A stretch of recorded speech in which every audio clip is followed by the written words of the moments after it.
confronting the witness, to whom a question was addressed by him.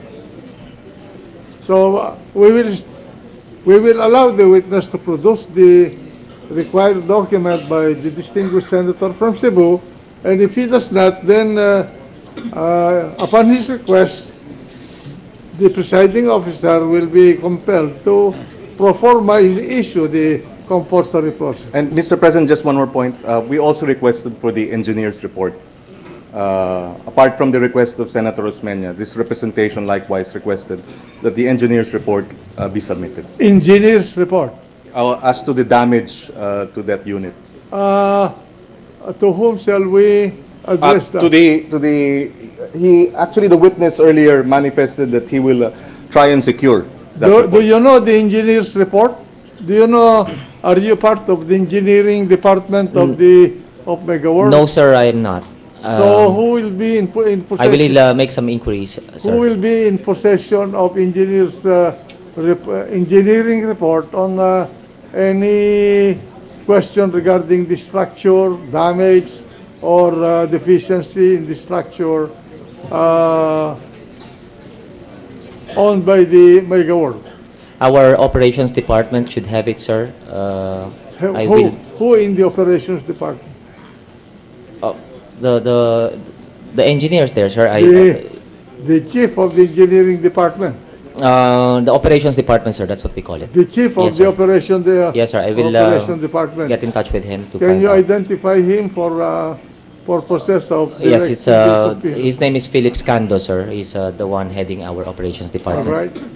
Mr. President, if I may just clarify, so therefore this is a submission actually of the witness in favor of a juror or member of the Senate. The secretary is directed to prepare a subpoena for that purpose as requested by the members of the Again, Mr. President, if I may, I would rather consider this as a submission on the part of the witness upon the request of a senator judge, because otherwise, Mr. President, we would be burdening the prosecution of again calling the witness to identify the document. Can we just consider this, with the permission of the two gentlemen, as a submission on the part of the witness, sans the presentation of this witness again to present the document, since he is not competent anyway to identify the document. because and he is only not for purposes of submission. the members of the court to evaluate the testimony of the witness. So it's a submission, Mr. President. All right. Thank you, Mr. President. Just two questions of this witness, Mr. President. Una, sabi mo kanina, Ginoong Testigo, na may bottom line ka, tinitimbang mo, may range ka na nagdedesisyon kung magkano bibenta yung unit. Sa simpleng tanong, binenta ba nyo ng palugi itong unit sa nakabili? Hindi po. So kumita kayo ng pera dito? Kumita po pero maliit. Pangalawang tanong, sabi mo may dalawang kasong pending noong mga panahong ito. Pakibanggit ho yung detalye para lang makita na. Alam nyo ba yung SCRA o GR number ng dalawang kaso? Nandito po siya, dala-dala ko po. Megaworld Properties and Holdings Inc. versus Honorable Judge Benedicto G. Cobarde, GR number 156200, 2004. Anong petsa po niyan, yung desisyon? May petsa po dyan. I think it's January 17, 2007. Tungkol ba sa anong kaso yan? If I may... Tungkol saan po yung kaso? This is about a Megaworld filed a motion for restitution with the trial court, seeking to recover from respondents the principal amount of 5,853,793. I can read everything with your permission. A collection case. Collection. Well, I'm not a lawyer, sir, so I don't really know. I just know that we lost in two cases and we lost big. We lost 47 million. Isa-isa muna tayo. Dito sa kasong to, magkano ang perang involved? Sa kasong ito, magkano ang involved na pera? Yung binanggit nyo, Megaworld versus Cobarde? Cobarde po. 21 million. Sorry. 21,725,438. At yung pangalawang kaso, ano po ang GR number at title? The second case is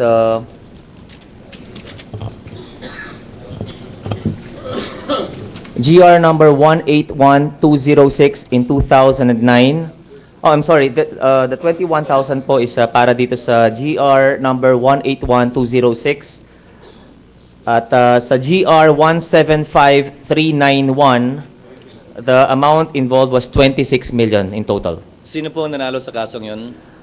Hindi po kami ang nanalo sa kasong iyon, ang opposing party po namin. This is Megaworld Globus Asia Inc. versus Celerica Holdings Inc. Yung pangalawa pong nabanggit ko is Megaworld Globus Asia Inc. versus Tanseco. Maliban sa dinesisyon ng Korte Suprema yan, may papel po ba si Chief Justice Corona sa pagdesisyon ng kasong yan? Kasama po siya sa nagdesisyon sa kasong ito. And pwede pong ma-examine. Hindi na. We will take judicial notice of the cases you mentioned. That's why I asked for the case numbers and the title of the case. That would be all for the witness, Mr. President. Thank you. Thank you. Mr. President, I move to suspend the trial for 15 minutes before we recognize Senator Lacson. Trial suspended. Sinuspindi po ang pagdinig ng 15 minutes at mukhang nakakaisang witness pa lamang po tayo. Marami pong balitaktakang nangyari. May palitan sa mga abogado pero mas marami pong katanungan. Mas marami kasi ang galing sa mga senador. Mukhang mas maraming kwentong lumabas coming from the senators sa questioning.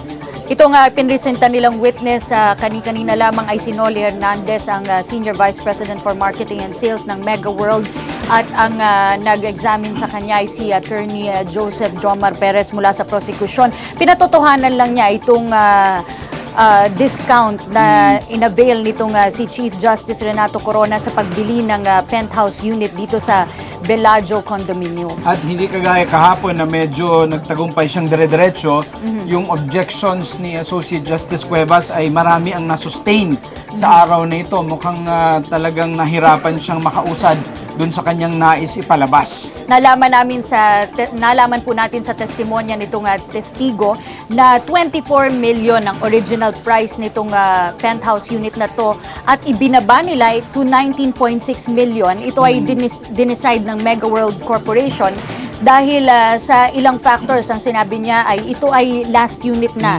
ibinibenta para dun sa Tower 1 na ito.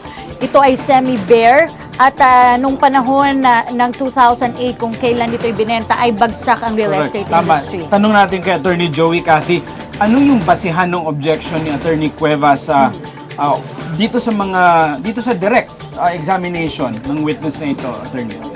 Maraming objection si Justice Cuevas dun sa pagtatanong ni Attorney Perez dito sa testigo mula sa Mega World.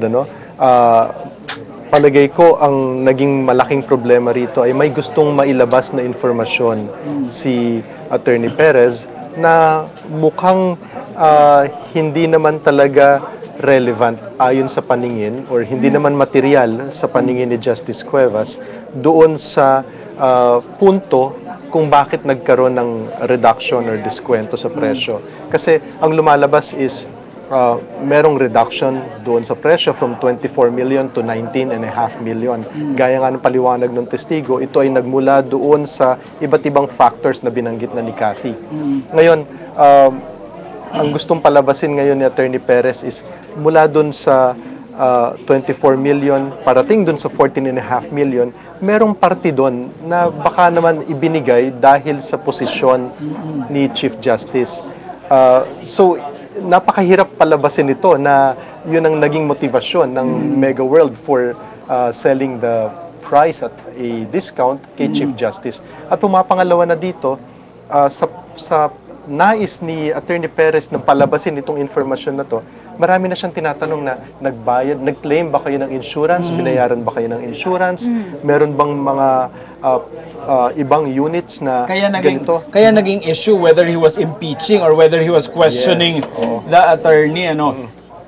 So, yes, tapusin ko lamang. Kaya naman si Justice Cuevas, nag-object na siya na parang sinasabi niya, hindi naman material yan tinatanong mo tungkol sa insurance kung bakit nagkaroon ng reduction sa presyo. At bago ituloy natin ang katanungan dito ay tumungo naman tayo sa briefing room kung saan merong press briefing na isinasagawa ang depensa. Okay na. Ayan, maliwanag na po ba? Ayan. Ano po yung katanungan? Kung si Miro and... Ako si Miro po. And Si Congressman Miro, palagi ko pa ipatatawag. Palagi ko pa ipatatawag. Ayun. Ayun nyo ba antayin yun? Ayaw nyo ba antayin? Baka makalimot na kami. Lalabas. Sige, sabihin mo iba. Chief Justice tsaka yung mga anak mo. Definitely walang journalist. Sa aking paalala, kababasa ko lang, no? Hindi ko maalala.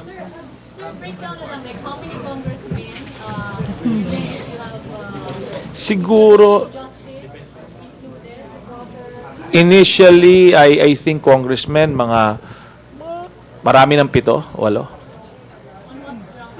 Ayun po, tingnan nyo na doon kasi baka kami magkamali. Kasi po nakakalat yan sa mga articles. Makikita nyo mamaya, paliliwanag ko sa inyo, is yung mga articles kung saan sila ilalabas. At the same time, yung mga dokumento, makikita rin nyo rin doon yung dahilan kung bakit sila ilalabas. Oo, kasama rin po yun. Attorney, tungkol po dun sa hearing kanina, umabot na ng 2 oras yung discussion dun sa Bellagio at sa mga redaction. Ano pong relevance sa kaso? Ito po, masasabi ko, very relevant. Sa una, makikita nyo po kahapon, nagulat kami, lumipad yung balitang 10 milyon ng diskwentro. Makita nyo po, pinaliwanag nung in charge ng marketing, ano sabi niya? Water damage to yung unit eh. Kung ganun, hindi na po namin mabibenta. So binaba namin ang presyo sa 19.6, parang ganon.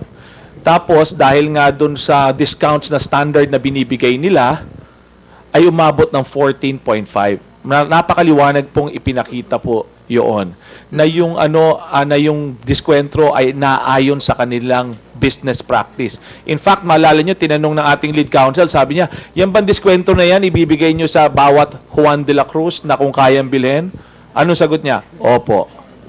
Tsaka alalahanin lang natin, itong unit na pinag-uusapan, hindi rin tapos, parang tawag nila semi-furnished o semi-bare. So, hindi siya tapos. Kaya talagang mas mura siya na naibenta.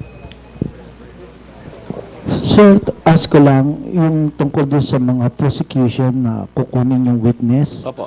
pwede ba ninyong i-cross-examination? Okay, maganda po yung katanungan ng ating kasama rito. Pwede ba raw tayong tumawag ng mga congressmen as witnesses? Tandaan nyo po, ang congressmen natin, ginagalang po natin yan, ay nakapirma sa complaint for impeachment. Di po ba? Sa batas, ang tinatawag po diyan ay adverse party witness. Ano pong ibig sabihin nun? Ang kalaban mo sa kaso ay pwede mo pong tawagin sa witness stand. Pwede nyo po siyang i-cross-examine? Ay, pwede po. By their very nature being adverse party witness. Pag upo pa nga po niyan, it's not even categorized as a hostile witness, adverse party. The very moment na inalagay po sila sa witness stand, pwede mo na i-cross-examine yon. Ganun po ang kagandahan nun. So, hindi na po yung sasabihin, nakikita nyo dyan, you is not yet a hostile witness, why are you impeaching your own witness? Hindi po ba sinasabi ni Senate President?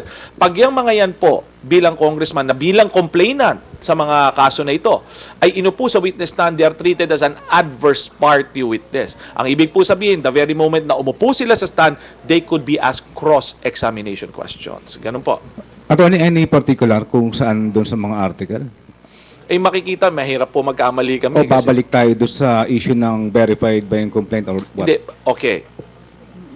Doon po sa aspeto na verified, liliwanagin ko po, naalala nyo, hindi po nangangahulugan dahil na tinalakay ito as a matter of preliminary hearing. Di po ba nung simula, sabi talakayin natin to, hindi verified ito, hindi maayos na nasumpaan ito, dapat ito ay dismiss. Ito po ay preliminary hearing lamang. Ibig sabihin, sabi namin, baka hindi na kami kailangan magpresenta ng ebidensya, tingnan nyo kung dapat i-dismiss. Pero po hindi nangangahulugan na kung dininay nila yung preliminary hearing, hindi na po namin depensa yon.